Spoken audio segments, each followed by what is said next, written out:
cœur mieux que Randall Fefou. S'il vous plaît, ovation pour lui.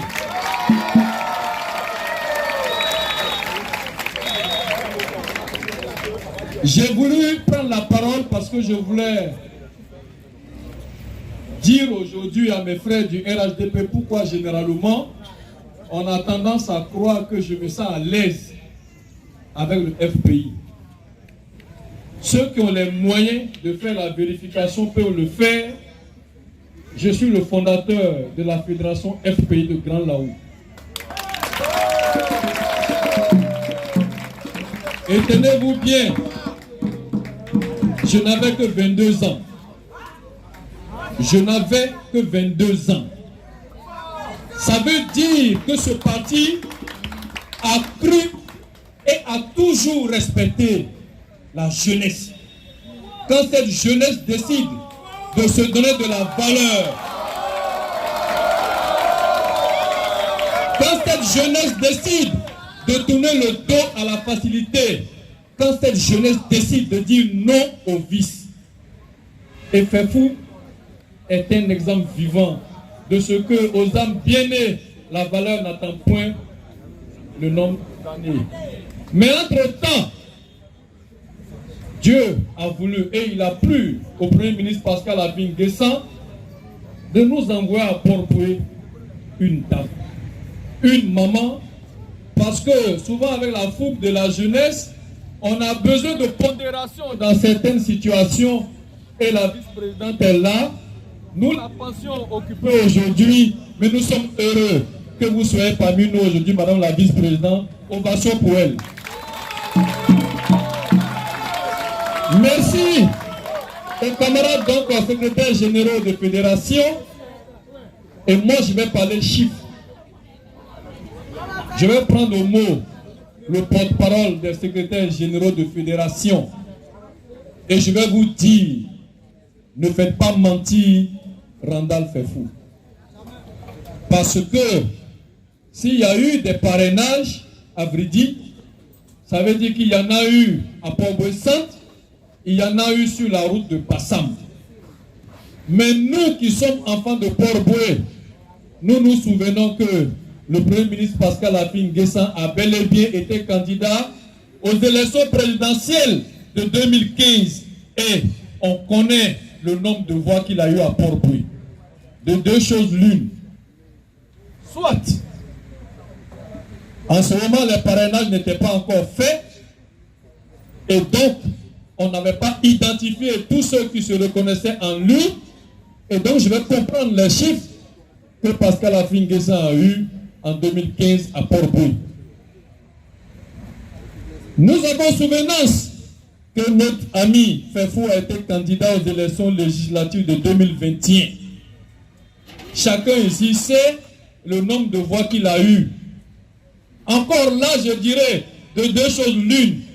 Ou bien, vous n'avez pas cru en lui, sinon le nombre de voix qu'il a eu, il ne devrait pas les avoir avec cette qualité et ces mérites qu'il vient de nous montrer ce soir.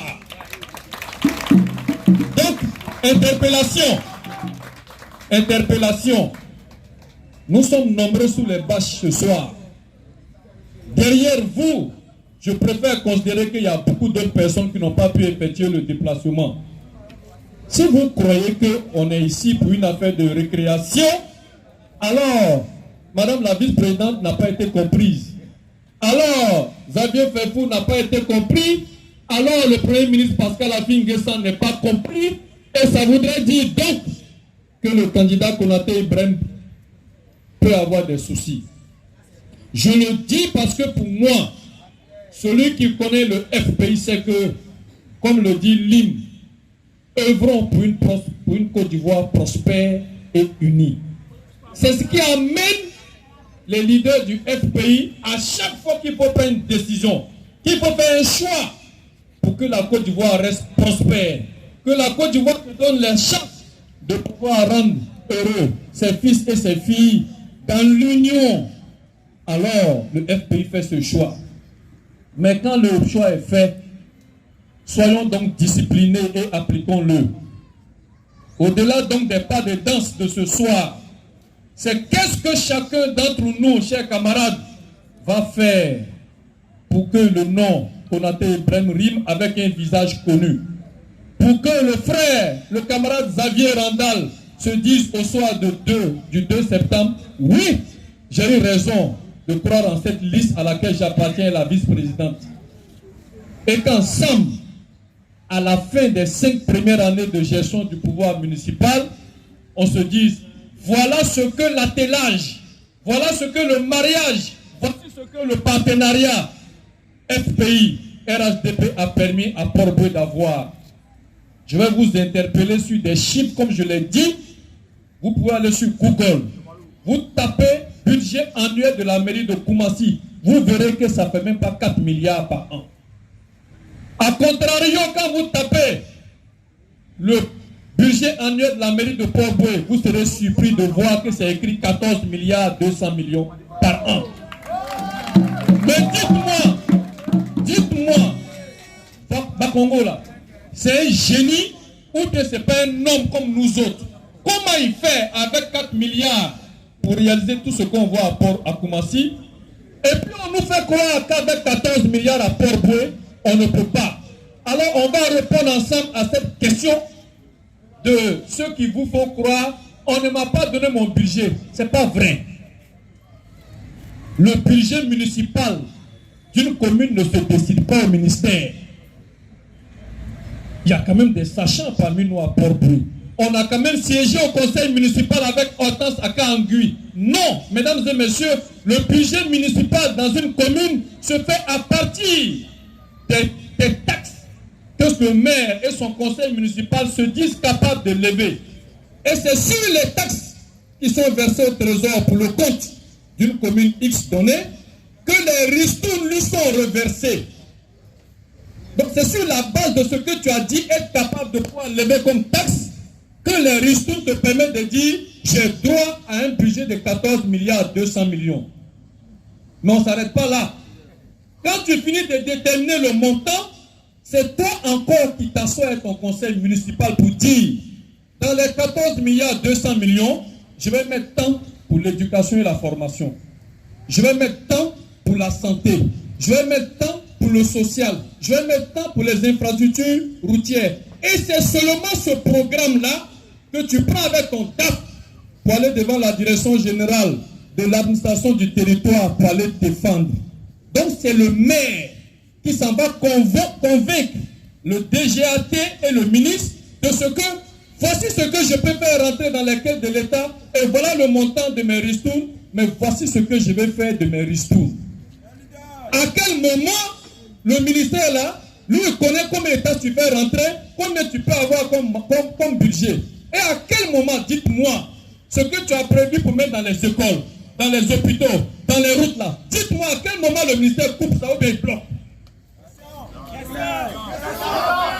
Voilà, il est temps qu'à Port-Boué qu'on commence à montrer qu'il y a longtemps que les Ivoiriens vont à l'école. Il est temps qu'à Port-Boué on commence à se dire qu'il y a longtemps que les Ivoiriens savent lire. Il est temps qu'à Port-Boué on commence à se dire que Google là, permet de connaître tout ce qui est caché. Personne ne doit pouvoir vous distraire. Arrêtons donc de laisser les gens nous faire croire que la lune là éclaire plus que le soleil. Arrêtons donc de laisser les gens nous faire croire que nous sommes des ignares incapables de voir. Camarades militants du FPI, nous avons du respect pour vous. Konaté Ibrahim a du respect pour vous. Et on ne pourrait pas faire autrement que de vous respecter. Car regarde, on ne pourrait pas faire autrement que de vous respecter. Quand Alassane Ouattara a demandé à Aondjo, dans le Moronou, de se retirer de la lutte et de la campagne régionale au profit de Afin-Guessan. C'est la meilleure manière et c'est la meilleure preuve que le RHDP a eu pour te dire, camarade Randal, que nous sommes dans un attelage de respect mutuel. Nous sommes conscients que c'est ensemble qu'on va donner à la Côte d'Ivoire des chances de prospérité, des chances de sécurité, parce que certaines personnes ont tendance à tout trouver dérisoire. Certaines personnes en Côte d'Ivoire croient qu'on peut jouer avec tout. Non, ce pays vient de loin et je vais parler maintenant en tant que quelqu'un qui a siégé à l'Assemblée nationale. Quand nous arrivions à l'Assemblée nationale en 2011, le budget de la Côte d'Ivoire était de 2800 milliards. Dites-moi, comment quelqu'un réussit à transformer ce budget de 2800 milliards en quelques années pour qu'on soit aujourd'hui à plus de 14 000 milliards par an? Et puis on ne va pas dire qu'il aime la Côte d'Ivoire. Est-ce qu'il y a 1000 manières d'aimer la Côte d'Ivoire que de donner à ce pays des voies bitumées? Est-ce qu'il y a 1000 manières d'aimer la Côte d'Ivoire que de donner à ce pays des écoles qui permettent de réduire le nombre pléthorique d'élèves dans les classes? Y a-t-il 1000